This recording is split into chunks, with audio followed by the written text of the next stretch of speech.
Hey guys, welcome to Brian's Man Cave. Today's another episode or issue or whatever of live chat. My live chats sometime in the oops, sorry, getting some kind of feedback. I don't know. I know what's happening. Sorry about that. All right, that's fixed. Anyways, yeah. So I've started doing my live chat about a few months ago. Yeah, I've had about five or so, I think, live chats. And I've decided to start it up again. Guest today is Shawn Lawrence, who's also a YouTuber and a video game collector. I'm just going to give you a little background about Shawn. He started his collection. I think a lot of us, around my age anyways, probably did start around that time. Like seriously collecting, like actually collecting, not just I bought some games because I was a kid and I wanted to play. And he started with the Atari 2600.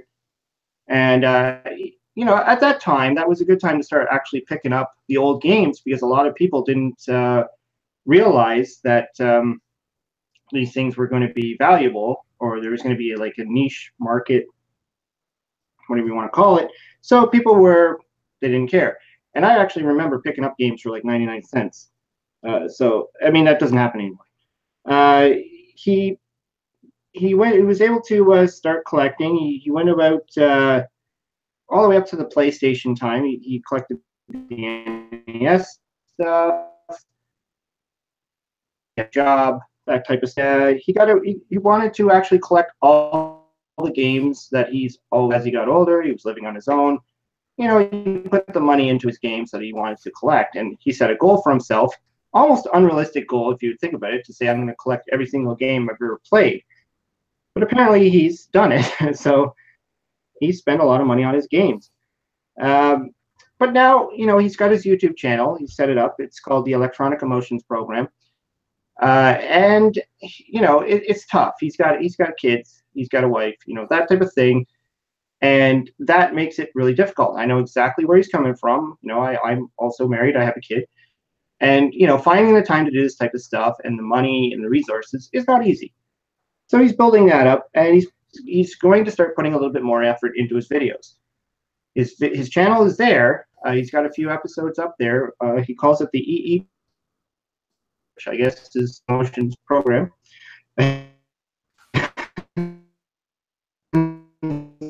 So,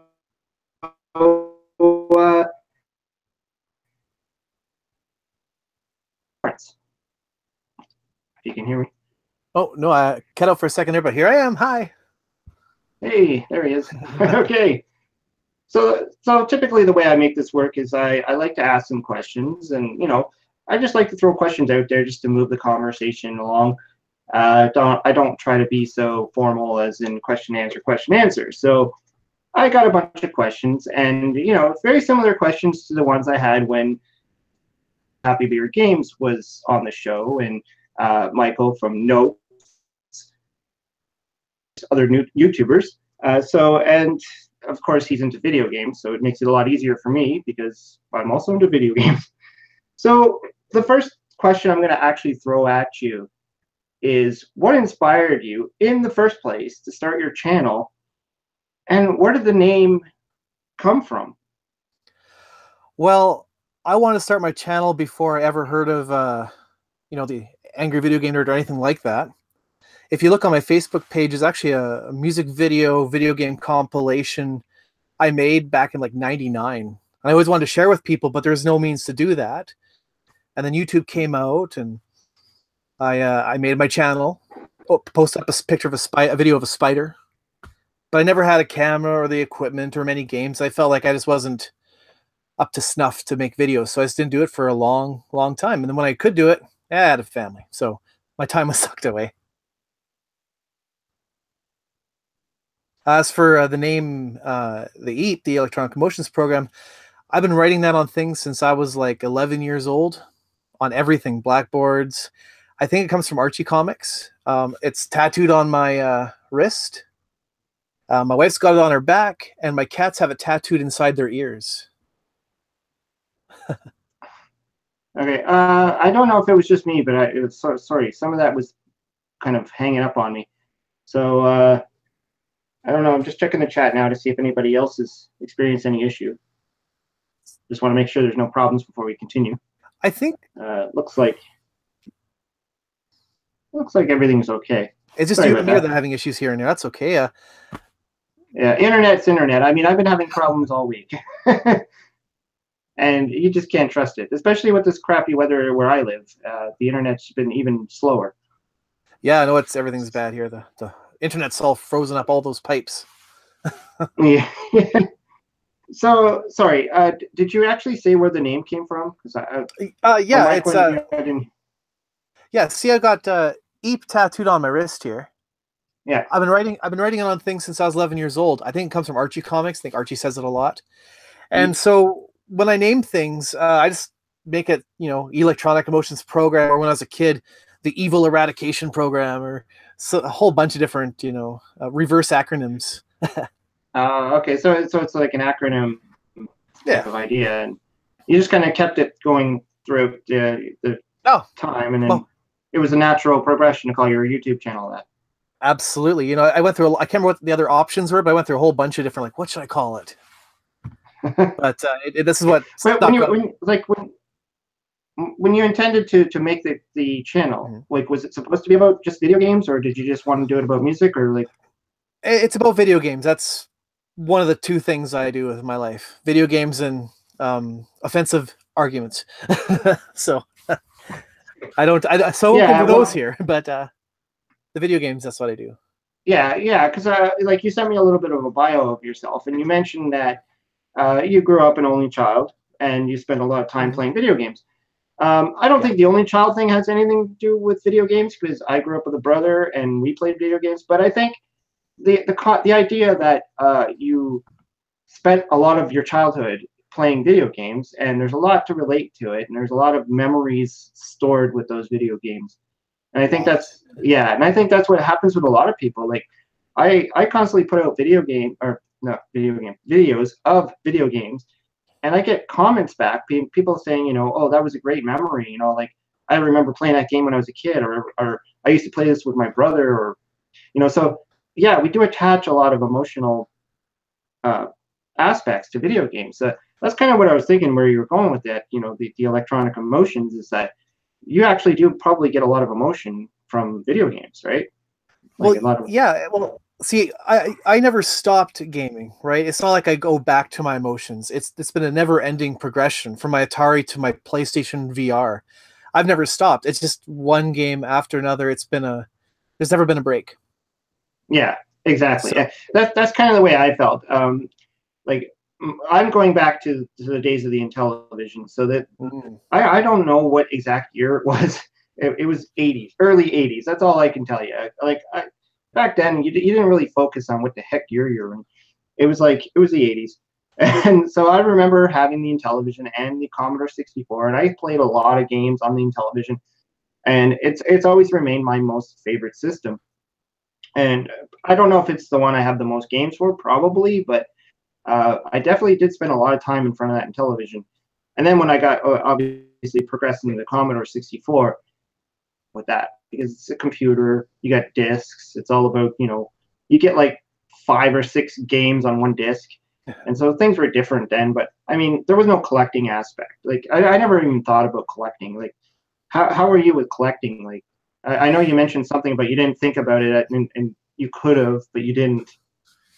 yeah, I've just always wanted to get a lot of games. When I was younger, I didn't have the money, so it was just get what I can. Here's a $1. I remember there was a garage sale I was at, and they had a few Atari games, and the guy's selling them for just more than the money I had. I'm like, come on, come on. I harassed the guy to the point where he's like, just go away here, take your games. And I'm like, Just give it to yeah. me. Yeah.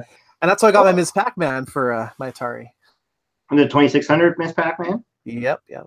Yeah, actually, that's a pretty decent game. I mean, comparing it to its predecessor, the original Pac-Man, which was Mm. terrible. I mean, uh, but that being said, I don't. I remember when I first played Pac-Man, it wasn't that bad to me, It's not but awful. that was going back. It's awful today. when you compare it to what we have now, when we compare it to all the Pac-Mans that came out after it, yeah, it's awful. I don't know, that But, new I mean, Walmart Pac-Man's pretty bad. yeah, What, well, the electronic one? Ugh. I'd rather play the 2600 you one. talk about The $25 the arcade mini things. Yeah. Oh. Yeah, I That think one's terrible. most people are buying those to just collect them and put them on their shelves. I don't know if anybody's actually really playing them. They I mean, look they're awful. awkward looking, and yeah, I mean, I've looked at them and I've seen them at Walmart. I've seen Asteroids, Pac-Man, Hubert, which I almost bought. I was like literally staring at it. I'm like, Hubert's cool, but again, I wouldn't play it. I would just like take it and find a spot for it in my man cave, which is right now a mess. It's literally a mess. I got too much stuff going on there. It's like I got video games, I got toys, I got everything in there, and I'm like, I want this there, and I want this there, and I got stuff in front of stuff. I've got So wires. it's not looking too good. I got so many wires. I can't figure out which is the best, most efficient way to pull it off. I got 2 TVs, newer games, older games. Yeah. You know, you got my CRT behind me there. Yeah. Yeah. Well, that is a must, I think, for any retro gamer is to actually have a CRT. The flat screens, you can get away with it. You can hook it up. People constantly are asking that question: can you hook up, an Atari to a flat? Yeah, you can do it, but it's not the same, right? It's different. Can't play Duck Hunt. No, you can't use a light gun. And yeah, I mean, and just the aspect ratio usually is skewed. You have to like modify your aspect ratios and stuff. Retron so 5. I don't know. Retron 5, the mysterious Retron 5, which we haven't heard about. And I own the Retron 5. It's fantastic. oh, sorry, Retron 5. I'm thinking of, sorry, not the 5. I'm thinking of the 77. Oh, yeah, well, the Atari one that's coming out. That's going to be an HDMI. Well, I hope they plug that in. I hope they get rid of that and make it with the Intellivision and ColecoVision. Oh, that would be a great thing. And I'm thinking what they're doing. Like, if you think about the Retron when it first came out, it just played Nintendo, right? Mm-hmm. And then the Retron 2 came out, and I think it played Super Nintendo. And then the 3 went into Genesis, and then is there even a 4? No. Or did it just jump right into a 5? And then they had 5. like Game Boy and all the different. So when they announced the Retron 77 being this, it's going to play an Atari, all it has is a 2600 slot. That's all it's going to play. It's 2600 games. Great and all. I mean, for people that might want to plug in easily to an HDMI TV or whatever like that.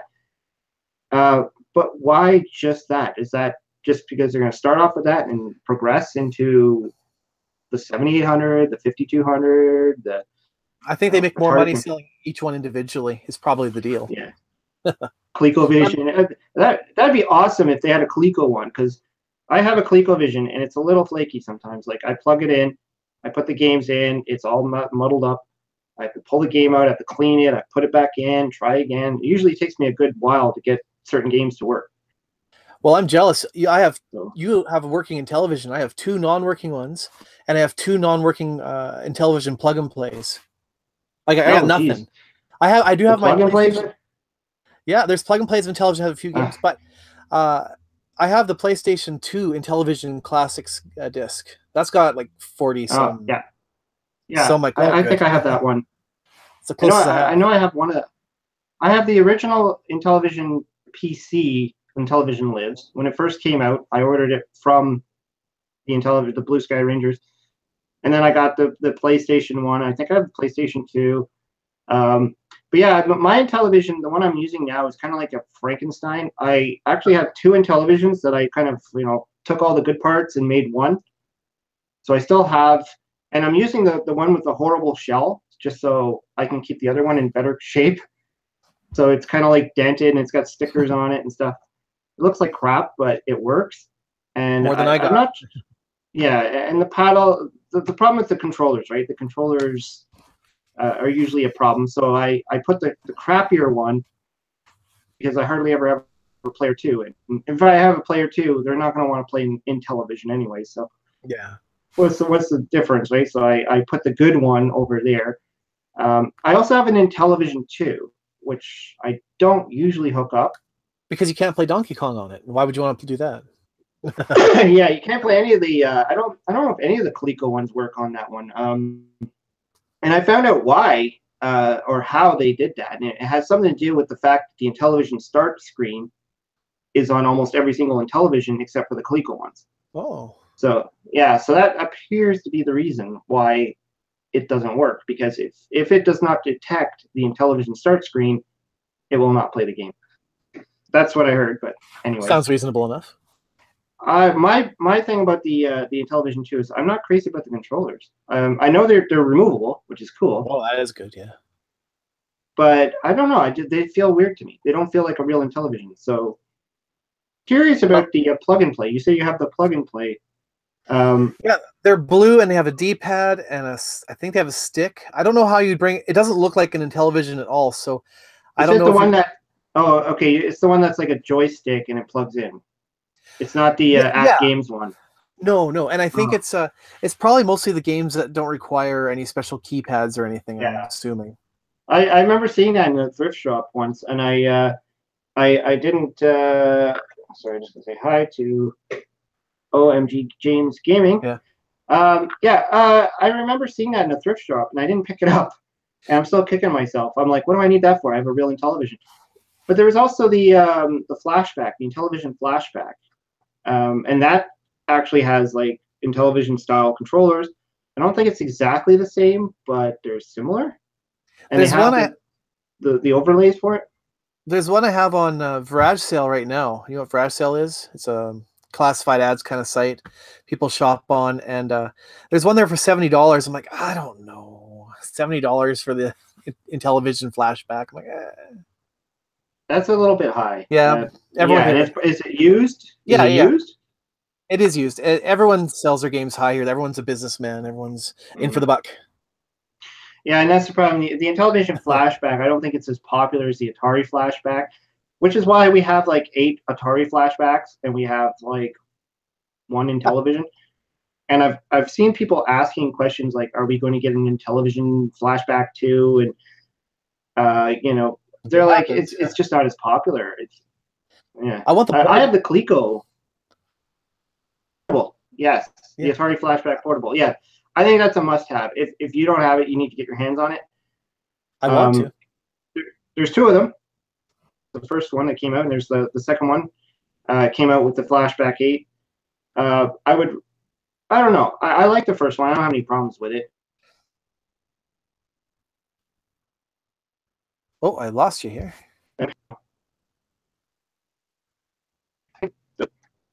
I think we just lost. You're back. You're back. No, you're back. You're back. Yeah, it's my connection. Sorry, but yeah, the great thing about the flashback, the only thing I like about it, really, other than the portability, is the SD card slot, and you can that's exactly it. Yeah. And well, actually, also you can plug it into a TV. And I already have my Atari for that, so. Yeah, and if you've seen my videos, I did one. Oh, well, I think I might have done a couple. I think I did with the flashback because I don't have the physical card, and so I was able to plug it into my TV and do. And I did Mario games on Atari. Now the problem with the Mario games is I played Princess Rescue, and it doesn't work properly with the Atari. With the flashback, I should say. It requires, like, I think the extra button or something. I don't know. For whatever reason, he doesn't shoot the fireballs. And I don't think he can run either. But, yeah, I mean, they're all fun. So, moving on to, like, another question here is, sure. Do you like watching other YouTubers? And, do you take inspiration from them? Like, I know you mentioned the video game nerd. I think all of us who are YouTubers. Everybody, yeah. We all, maybe know him, but like, do you get any inspiration from them, or do you watch them on? I used to watch a lot more. Now it's kind of narrowed down to Metal Jesus. Have you watched him? Yep. Yeah, definitely. He's great. Game Sack, of course. Yeah, I've heard it. Brian's Man Cave. I watch that pretty regular. And the Atari Creep. I've seen he actually commented on a couple of your videos as well. Yeah. Yeah, he does. Yeah, he's pretty good too. I know he did a thing about the Atari box, and actually, well, about the Atari box, anyways. If you've been following that thing, Yeah, a little bit. Where it's going, and if we're even gonna get this thing. Yeah, it's going to be a Coleco Chameleon again. Yeah, that's what they're saying, right? I mean, it's a little sketchy, so it's hard to say if we're actually going to get something out on the market anytime soon, and yeah, it's going down a dark hole. I have zero expectations for that thing. It's trying to compete with our modern games. Like, no, it's not going to happen. No, not if they show a controller either that looks like the original Atari controller. People are like, "Excuse me, how's that going to work?" You know, modern controllers today have about 20 buttons. Yeah.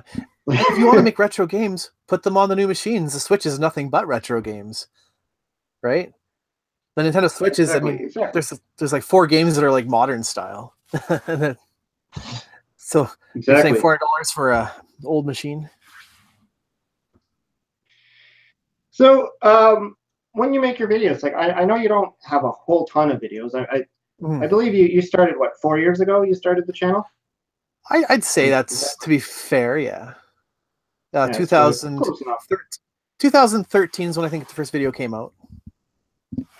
So what are the processes that you take when you're making your videos? Like, you write scripts? Do you just wing it? Do you how do you just put the camera in front of yourself? Well, I'm trying to be original each time. I'm trying not to do what other people have done.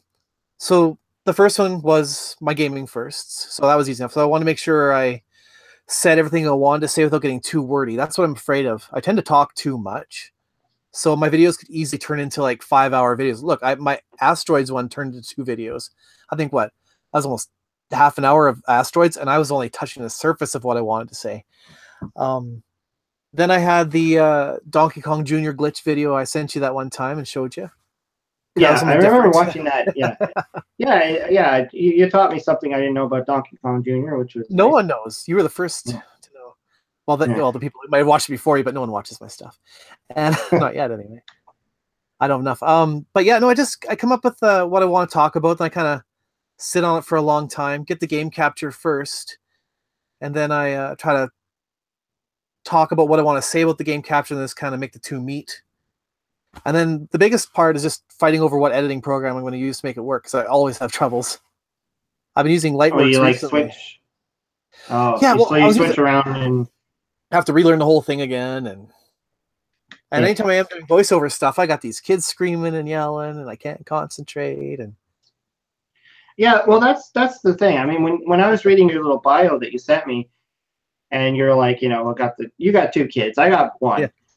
So my daughter's 8 years old, but I've been doing this now for about a year and a year and a half or something like that, and I know it's hard to find that time. You literally got to look for those cracks where you can be like, okay, I got time now.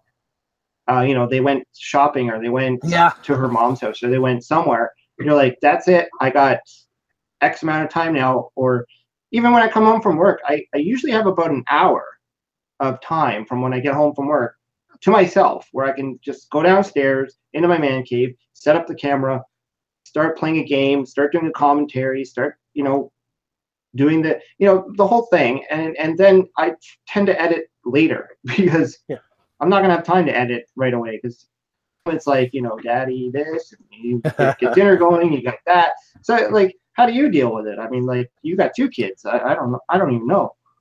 I give up sleep, right? I mean, because one's 5 years old, so he's way more needy than a 7 or 8 year old, right? And the other one's 1, which is even needier, So I just I don't, because my wife I'm the more maternal one, so I look at the kids more often than she does. So because they're both a handful, they're both kind of jerks. But yeah, no, I every so often she'll let me escape into the game room, and I'll instead of playing games, I'll be like, well, let's just write a little bit of what I want to say, so I don't get to run on sentences, and I'll do that. And then I record something, and then it was totally off because the furnace was running, and I was making myself all drowned out. yeah. Now that you say that, like, things like that do become annoying, because when you set aside time to do something, and I remember, I think it was 2 videos I was shooting 2 videos ago. Whatever. I was shooting some video. It's not up yet, but the timer for the washing machine kept dinging, Oh. and I'm doing my video, and I'm like, I hope that's not being captured because that's going to be like stupidly annoying. Like you're gonna hear ding, and I'm like, washer, and I couldn't even figure out how to turn it off. I'm like, I don't even know what I'm doing here. So I just kind of like kept going. And the other times I've done it, the things that really annoy me is in my basement, I have a bunch of different lights, and I have to turn them all off when I go to record my gaming. Because if I don't, they show up in the video as bright light bulbs in the middle of the screen. And it really, like, I don't notice it until afterwards, until I get to the editing stage. And I'm like, oh, it's garbage. Because you got this light bulb. So there's little things that, you know, when you're short on time and you're trying to rush it, you're trying to get it done, and then afterwards you realize you're like, oh crap. I gotta do it all over, or just leave it and hope no one notices. Yeah. Yeah. Well, that was the thing. I was I know I did one video. I think it was my Montezuma's Revenge video, where through the whole video you can see the light bulb, and so I always remember that. It kind of irritates me because I didn't notice it until it was too late. A reshoot. So it's just what are you gonna do, right? So the last video I actually did for people who like my videos, I did one on video game frogs, and I just did that one yesterday, and I did most of the gaming with the light bulb in the background, and I turned it off, and I'm like, damn. So then I had to go back and do it all over again with the light with the lights off, and again, you know, time is ticking, right? So video game frogs, hey? Yeah, so that's I don't know if it's gonna be my next video that I'm gonna release, but it's definitely gonna be in the future. Well, I'm looking for my next one is video game helicopters. So helicopter. Well, yeah. I did one on what was it? Airplanes. That was a fun one. I did a airplane. Yeah, it was what did I use? There's a bunch of games I played that were all kind of airplane based, like Barnstorming on the Atari and River Raid, and I think anything that had an airplane in it. I think I missed that one because I wouldn't have done my helicopter one going, oh, I'm just gonna rip off Brian. No, no, actually, now you mentioned that, I was thinking of that too, because of Chopper Command, right? Yeah, that's why. But I you know, that's my starting one. There's a lot of great games like Fort Apocalypse on the Commodore 64. I don't know if you're familiar with that one. No, I'm not. Choplifter. Choplifter. Yeah. Choplifter on the any version of Choplifter is a good version. So moving on, I mean, I want to talk about some of the video game consoles you grew up with. So what did you mostly play when you were a kid? Was it just Atari or just the mainline stuff? You know, Atari, Nintendo, Super Nintendo, PlayStation 2, 3, 4, and then you sort of progressed. Yeah, in the typical way, you know, the boring. Everyone has those consoles, you know. Friends had Genesises and Colecos and Intellivisions and 5200s and 7800s. I've picked up a few of those extra side ones along the way, like a Genesis, because there's some good games on a Genesis I needed to get, and Master System. But otherwise, you primarily stuck with Nintendo. I was a huge, like, ridiculous Nintendo fanboy, right? And then the N64 came out, I'm like, yeah. And then the PlayStation came out, I'm like, boo, you can't stand up. But I had no money for either, right? So by the time I had the money, the PlayStation had Resident Evil 2 and Final Fantasy 7. I'm like, hey, Nintendo, why aren't you this good? And I'm like, screw you, Nintendo, you're no good for me no more. So you see do you see yourself as being more of a retro versus a modern gamer, or do you? I don't think so. I don't think I am. I think they're two completely separate things, and I draw the line at the PlayStation 2. I think it's kind of like watching picture a short animated 5-minute filler on TV, right? Like a cartoon or an advertisement. Yeah, let's do it. Picture an advertisement versus Lord of the Rings. They're both motion video things, but they're not the same creature at all, right? So when I'm playing my Atari to Super Nintendo, even PlayStation 2, they're simple games with a challenge and a goal, point A to point B kind of thing, right? But newer games, there's so much more open world and so many other things, and I play them for different reasons. And there's a huge distinction, and plus with all the DLC and installs and loading and yeah, actually, yeah, that's one of the things I know. I was recently talking about that was the difference. I actually did two videos on the pros and cons of modern gamings, and yeah, that was one of the things that, like, one of the cons with modern gaming is the load times, the patches. You buy a new game today, you bring it home, you can't just put it in and start playing. It's got to download, you got to get a patch in there, you got to stuff involved, right? Well, the other day I bought this game called Hidden Agenda for the PlayStation 4. It uses your cell phones, and it's a murder mystery. It can be up to 6 people.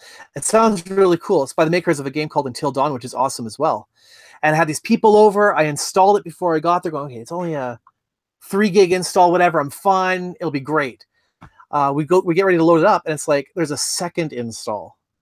Oh, and geez. it's 6 hours. I'm like, what? Are you downloading the whole game again? It's like, hey guys, you know the thing we're gonna do tonight? Yeah, we're not doing that. And it's like, if we were gonna play like Mario Party or something older, it'd be like, hey, let's go, play, done. Why is my multi-tap? It kind of reminds me of I think it was like a tweet or something I saw on Facebook or whatever, where, like, if you buy your kid an Xbox One game or whatever modern game of today, just remember to set it all up and download all of everything, so you're not doing it on Christmas Day where the kid wants to play the game. Because to me, when I guess I'm going back in time here, like 30 years ago. So when I got a game, it was like, yay! I ripped it open, I ran to my system, threw it in there, and started playing like immediately. You can't do that, right? You go in, you're like, yay! You take your CD out or your little card or whatever it is that you're playing on, you stick it in there, and you're like, now you got to upload this, download, this, and you got to update the system, and you got to do this, you got to do that, and it's like 4 hours later, you could play your game. And something like Christmas Day, I'm sure, if all these kids now are doing this, they're putting a strain on a server or servers. That's it must be like chaotic, right? Well, so you pretty much have to buy the game, then whatever, and then wrap it up. I don't know. Well, with modern games, if it's not an online game, you can like skip downloading the update and just play, like download later and just play the game with whatever glitches or whatever it might have. But see, for me, I've actually trained myself as a kid. Every summer, I'd go to my grandparents' farm for 2 months, right? No video games, but we'd go to Moose Jaw and go garage sailing every weekend, right? So I'd get these games like Star Tropics, for instance. I got Star Tropics. I had no idea what it even was. And I'm like, can't wait to play this. Yeah, I loved it too. Holding it for 2 months, waiting to play it. So like I'm sitting here with this game going, sure wish I could play it. And then I get home and I play it. It's like, yeah. But it didn't come with the map. And I didn't have internet.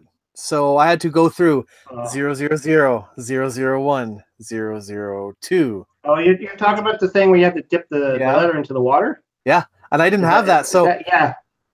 It's the number 747 for all those people that like spoilers. And guess what, people? You should know it by now. And I went from 000 all the way up. And it wasn't just simple. It's not just typing the numbers in. It's like, would you like to put in the code? Yes. Okay, just put the code in with the numbers. And when you're wrong, it's like, that's the incorrect code. Would you like to try again? Yes. Would you like to put in the code? Yes. And then do it again. I did that 747 times. Oh my goodness. I remember that being so cool too because I bought Star Tropics. I actually remember buying it. I was in the store and I saw it there and I was looking for something that would, because I already played Zelda and I loved Zelda. I mean, Zelda was awesome.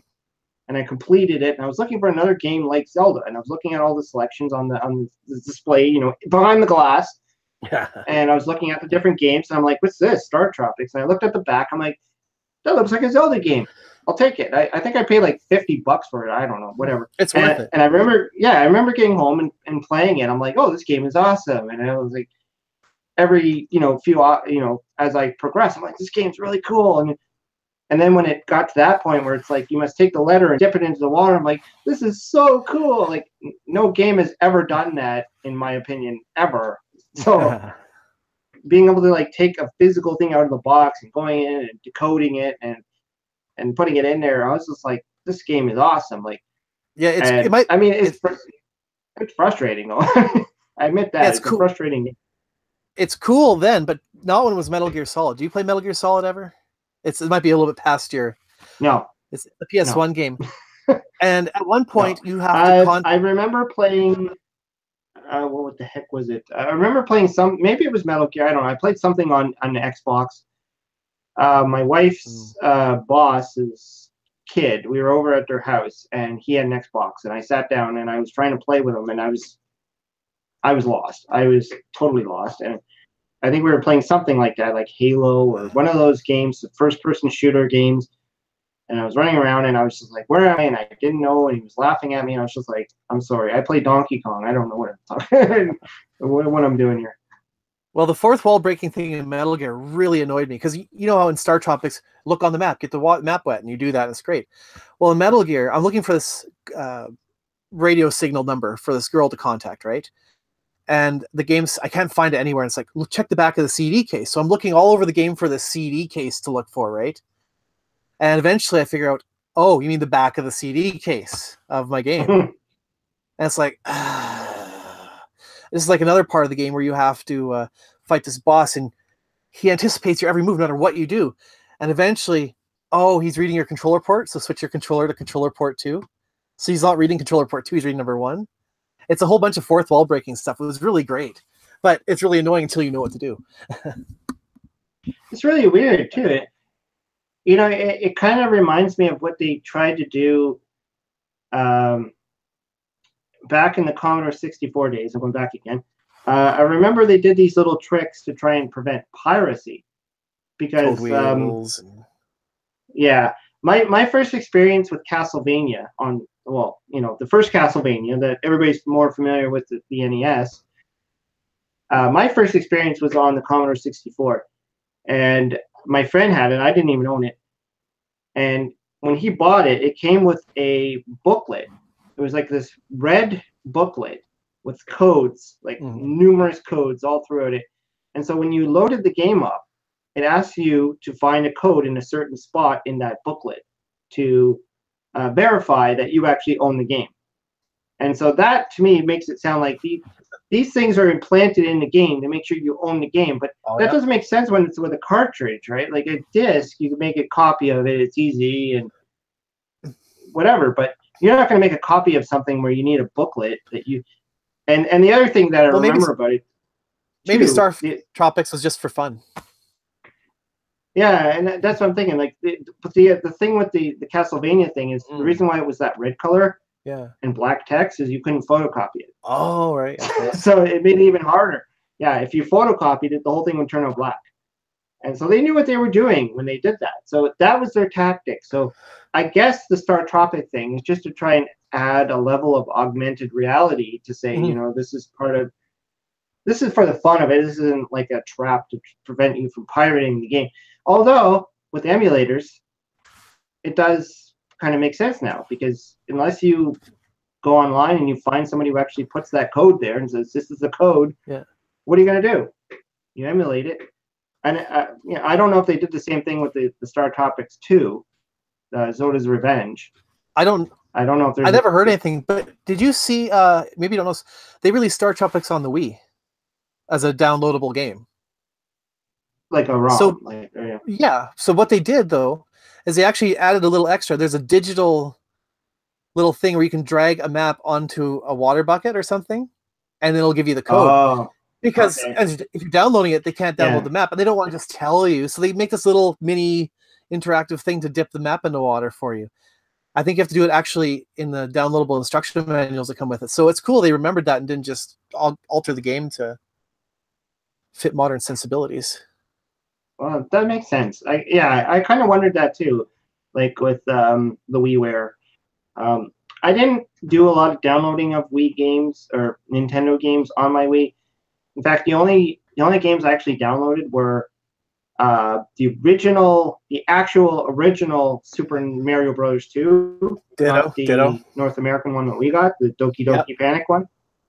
That's the first time it was available in its original form too, because Otherwise, you have to deal with lost levels on All Stars. Yeah, and that's how I played it originally, and it's definitely a lot harder on the real one.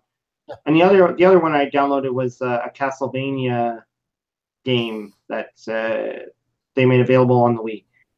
Other than that, I didn't see the need to spend the money on it. I was just like, well, you better go through it one more time now, because by March they're gonna be Well, gone. you have until March to add your Wii points, and then next year it'll be gone. And so it's last chance. Yeah, well, that's the other problem too. My Wii points. The thing that really irked me was most Nintendo games, like the Nintendo ROMs for the Wii, were 500 points. Yep. The Super Mario 2 game was 600 points. Mm-hmm. So I think I bought enough to download like the 2 games that I wanted. And now I have a remainder of like 400 points, but nothing is 400 points because of that stupid 600 points.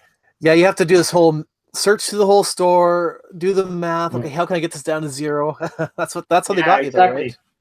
I got a remainder of 400 points that I can't use because all the games are 500 points or more. And that means I have to go back on there, put my credit card in, buy more points, and then I don't even know if they could sell you 100 points. I didn't No, it's $10. That's each, like 1,000 points or whatever each time. It's the whole hot dog thing. You know, you buy hot dog buns. Yeah. What? You get 6 buns and hot dogs, or so there you get 8 hot dogs. You know, that type of issue. You gotta find the lowest common denominator, take your math and your fractions in play. Exactly. So moving on to another question is just to throw it out there. Do you have a favorite all-time game? You know, everyone asks that. You know, and it's like, well, how do you answer that, right? So I thought about it. Rock Band 3. I am not a musician. I have no musical talent. You said on another one of your live chats that you used to have a band. You did the singing and the guitaring. I can't music. So Rock Band, I got guitar the first day it came out. I got my guitar still here. It looks like a Rock Band guitar. Fender. No, this is a real thing. This is a actual electric guitar. This is the same one I used in my band for like since the early 90s. Well, I bought Guitar Hero when it came out because I didn't think anyone would get it. So that's the only thing I've ever pre-ordered in my life, right? And my game store got 2 in, me and this other guy who I actually worked with, and it was great. It made me feel like I could play guitar even though I really can't, you know.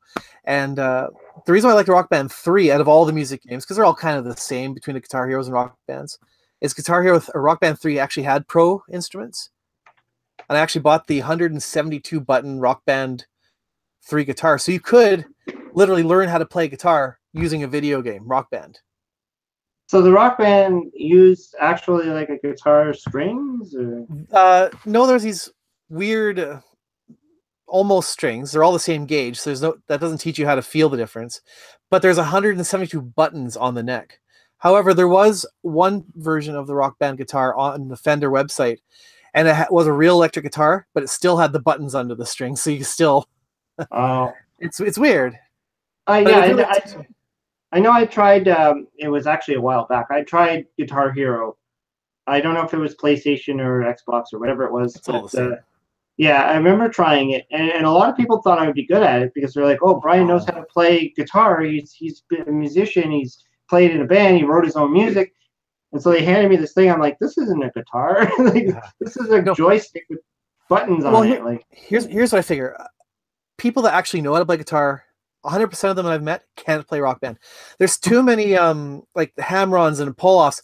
The way the fingers work down the guitar neck, like this is one string basically, right? You're doing all these chords and hammer-ons on one string, you know, in your imaginary guitar.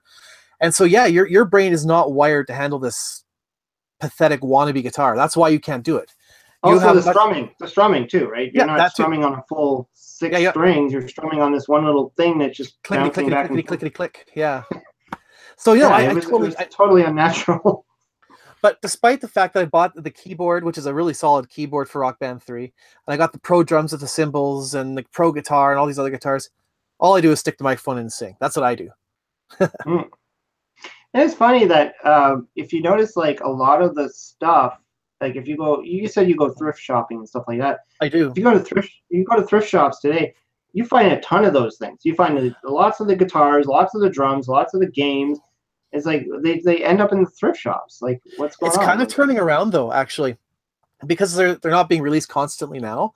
And at least in Regina here, there's fewer and they're getting higher in price. Not super high and not super rare, but they're getting more and more so. But I think the thing I like about Rock Band a lot is it's classic gaming down. It's basically an Atari game. Here's some blocks coming at you, and you hit them. You move to the location where you're going to hit them and hit them at the right time.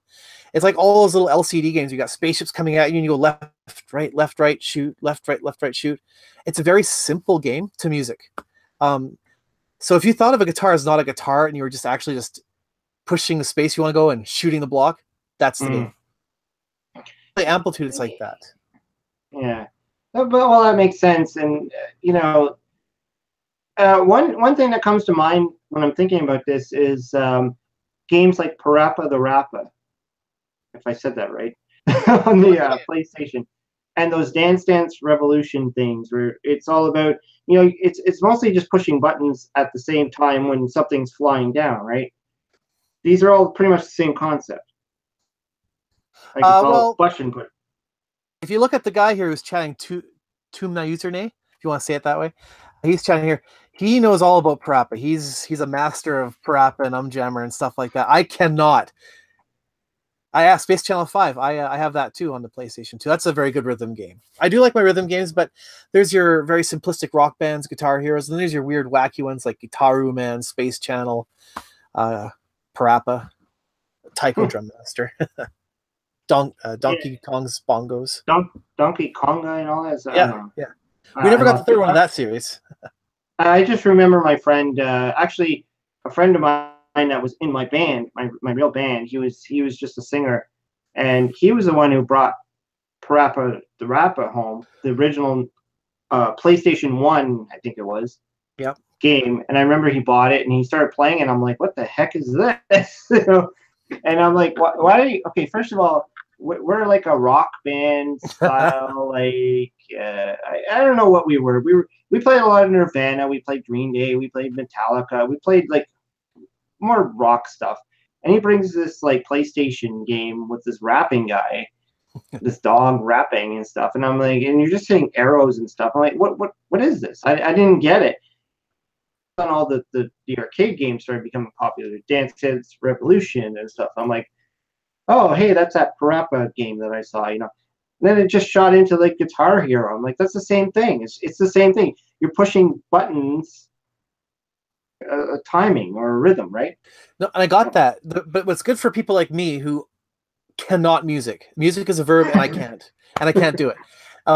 You know, I've tried all the time to learn guitar, and honestly, I don't know how to create music. I don't want to just do other people's music, you know? So it's perfect for me because I'm just listening. All you're doing basically is you're listening to songs that you like, and hey, you're tapping your fingers to the beat, like you're following a pattern. Yeah, you're following. Yeah, and I'm just spending a lot of money doing it. Well, I guess I would be the same. You know, I have to confess I can't drum to save my life. I've tried. I've played on a real drum set several times, and I cannot drum to save my life. So I can play guitar, I can play bass, I can sort of play keyboard, but I cannot drum. So I understand that, and yeah, I can see how that would be. You know, when someone is not musically talented in a certain instrument, and they can play a video game that makes them feel like they are. And that's it. It makes you feel like the people that make harmonics, they're brilliant. They love music. They're not making games to insult music. They're making games to help people that can't music. And that's why I respect it a lot, because I can't, but it makes you feel like I can. Yeah. It's like when I'm playing Frogger. I can't cross the road without a crosswalk, but with Frogger, I feel like I can. You know? Yeah, sure. Yeah. And even games like the Just Dance, the one where you like for the Wii, where you hold the Wii remote and you dance. I tried that once. I made an ass out of myself, but my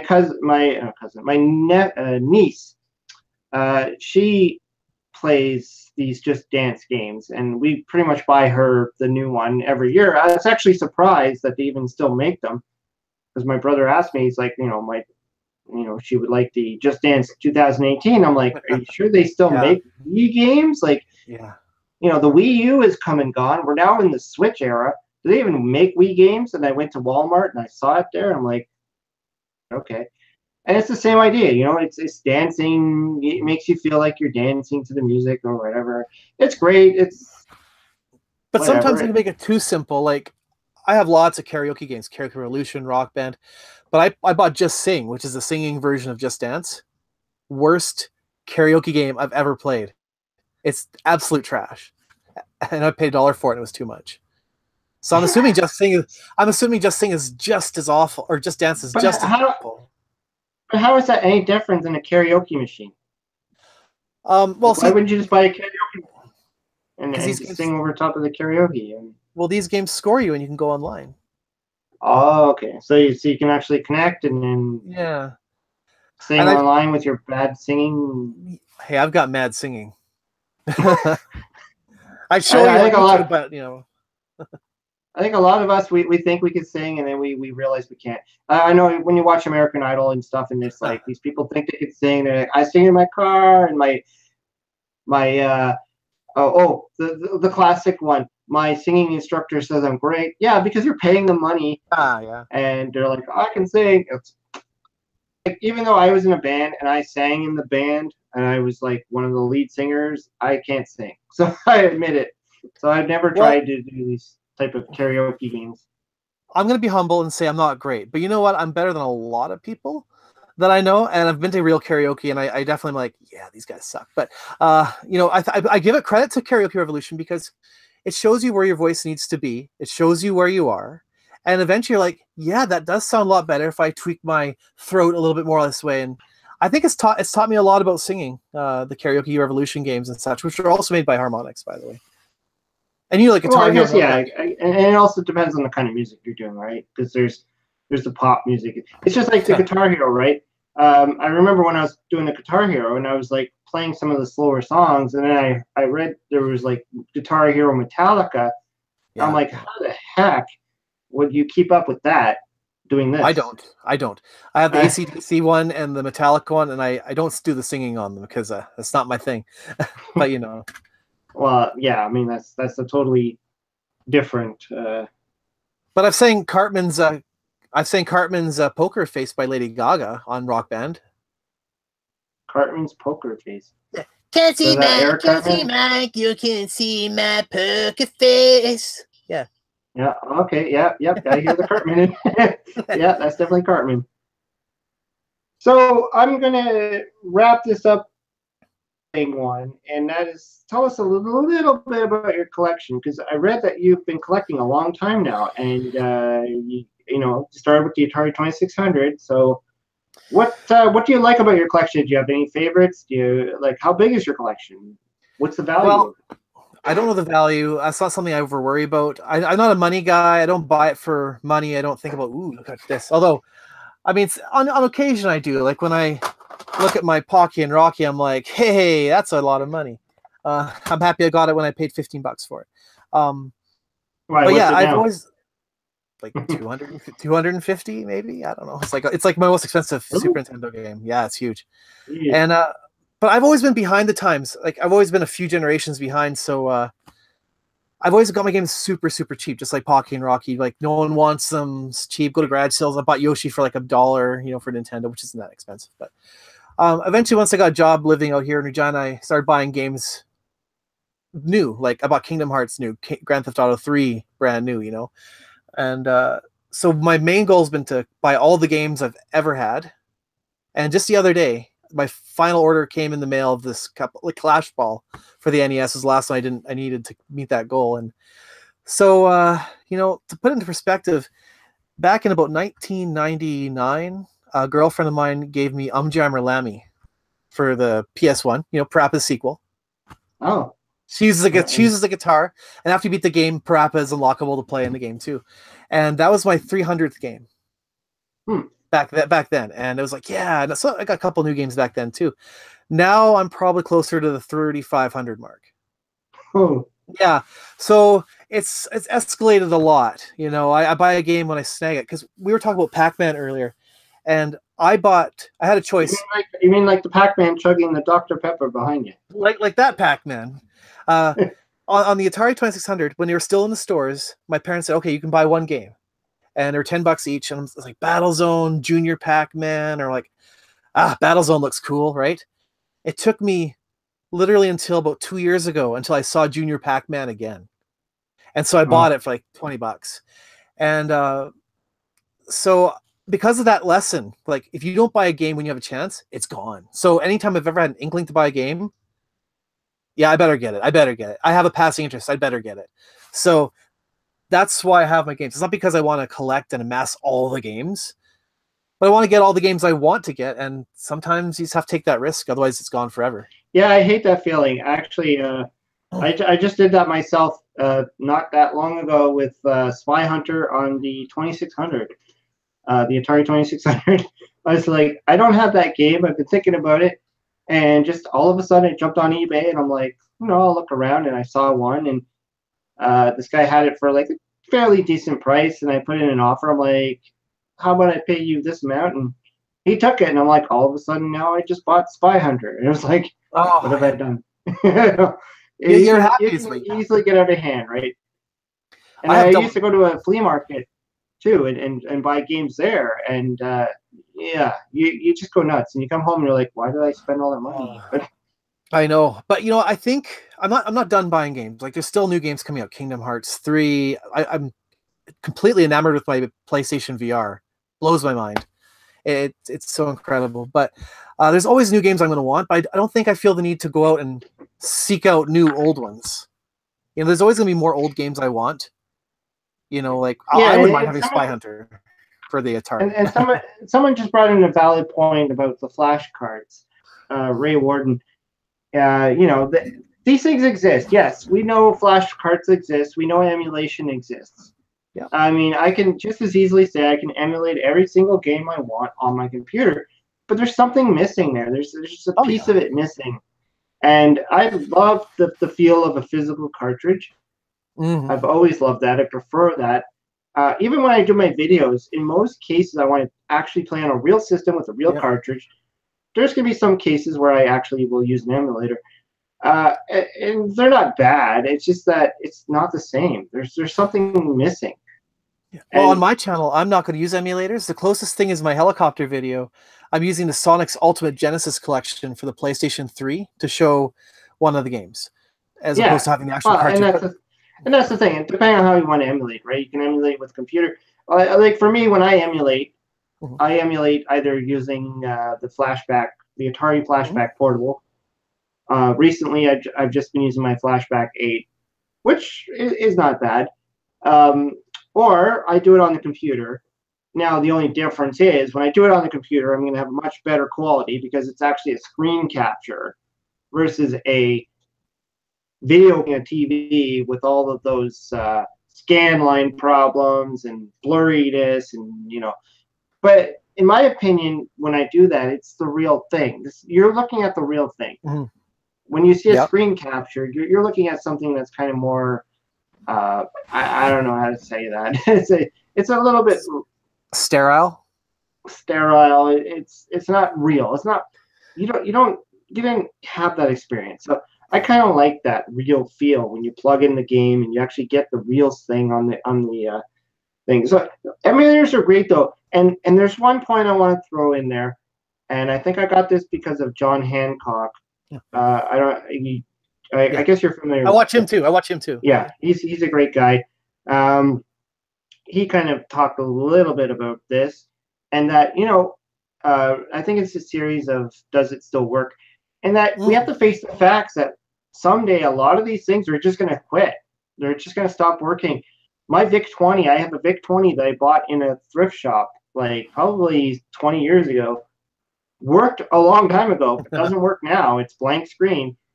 And unless you've got the technical know-how and you know how to replace the parts and all other stuff, you know how to solder and everything else, you're screwed, right? So eventually these things are going to fail. So thankfully we still have emulators to play these games that we always loved. And maybe also, like for me with the Commodore 64, there's a lot of games I used to have that I don't have now I can play them now thanks to emulators. So Yeah. I wouldn't want to bash emulators. I think they're a great thing. No, I've used them. I'm nothing against them, but a lot of people don't seem to realize that we do love our real games. You know, Yeah, I we'll love always to love like the reach real behind. ones. I like to reach behind, going, oh look, Battletoads Double Dragon, awesome. Like, Yeah. I don't want to go like scroll. Hey, look, Battletoads. Just move on to the next. Yeah, well, one of the last games that I did recently, I did an Amazing Retro Games, and that was on the Wrecking Crew for the NES. Yeah. I could have easily emulated that. I have it on the emulator. I could have easily done it, but I didn't. I bought the original game. I actually paid for it, or bought it off eBay, and I plugged it in, put it in my Nintendo, and played it. So something has to be said about that type of experience. It's just the experience. Now, sadly, I do use my Retron 5 to record for my videos because I do want people to see the actual image of the game. You'll see that my Atari stuff is through a real. I still have it captured, but it's still got that grainy look to it. My Retron 5, though, I got scan lines in there. I got the filter to put on for that, But I'm using a real cartridge, though. That counts for something, I think. Yeah, well, it all depends. I've heard arguments for and against, and some people say the emulation it doesn't. Well, it also depends on the emulation too, right? Like some of the app games systems or whatever, they don't emulate properly, and they're not the actual game. They're just like those aren't the real games. Yeah, they actually reprogram them and stuff like that. I think the best way I've ever played Atari or the Atari game Adventure in emulation was on my PlayStation 3. They used to have this social thing called Home, whereas you and your 3D avatars walk around all these worlds talking to people, right? But you had your own home space or apartment. And in your apartment, you could buy a TV with an Atari hooked up to it, and then you could buy games for that Atari. So I'd go to my PlayStation 3, go to my apartment in there, go to the TV, turn it on, and then play Adventure on that TV. That was fantastic. That sounds awesome. That was a Inception. Cool. All right. Well, I guess we should wrap this up. It's been about, I guess, an hour or something. Yeah, maybe. Yeah, we've probably covered a lot of topics, and I just want to take the time now to thank the people who've come into the chat. We've been kind of monitoring it. I know it's a little bit tricky when we're doing this kind of thing to watch the chat and talk at the same time. So I apologize if we didn't keep up with the chats. It's a little hard, and this is only like we don't have that many people. I mean, let's be honest here. It's only like 5, 6 to 7 people. I can't imagine if I was doing this with like 1,000 people watching. It'd be insane. You'd have to have somebody actually dedicated to the chat. So I want to thank the people who actually tuned in. And don't forget, this is going to be on YouTube. So if you missed any of it, if you came in late, it'll be there available. I got a link in the description below for Shawn's the Electronic Emotions program, part of it. Just call it the EEP, and hopefully he'll get some more stuff up. I know you've been talking about it, and you want to start getting some more stuff up there, so it'd be cool to get some more videos going, and hopefully you can find the time. I know you're parenting now, and that's tricky, and you're a father, and I'm a father. I know exactly how you're feeling, so I mean, it's amazing. I can get up 2 videos a week. I don't know how I do it, but it just happens. Anyways, thanks, Shawn, for being part of this live chat. Well, hope. Oh, thanks for taking me in. Yeah, it's a pleasure, and I hope to get a bunch more people. I know I've been talking about a few people that I've had already scheduled. I'm trying to get Tim Lapatino, who did the Art of Atari.